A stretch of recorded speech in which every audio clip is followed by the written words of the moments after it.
Kupon manakanyo ni jatend migao mar arita Kithure Kindiki owacho ni kwan joma osewito ngimagi e masira mar apaya pachoka endie sani koro kalo joma ne owito ngimagi e midhusi mar COVID-19. Kane oloso e boma ma Kisumo, omedo ni gidhi bedo kod romo makende kanyakla kod migao mar apaya kod NTSA mar ng'iyo kaka inyalo geng' medruok mar masiche mag apaya. Kindiki ne oloso tok masira ma coach manolal kod ngima jopuonjre 11 mag mbalariany ma Kenyatta University kod masira machielo manyo timore Bomet odhiambo manyoro. The people who died out of COVID-19 were 4,600 people in 2.5 years.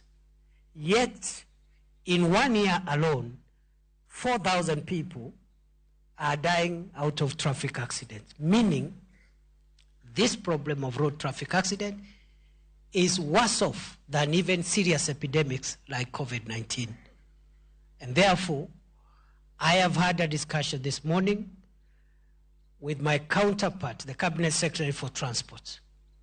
And between us, the National Police Service Traffic Department, and the National Transport Safety Agency, NTSA, we must come with a program to rein in on the problem of road traffic accidents, enforce the law, and make sure that we bring down the numbers of our people that we are losing every year through road traffic accidents.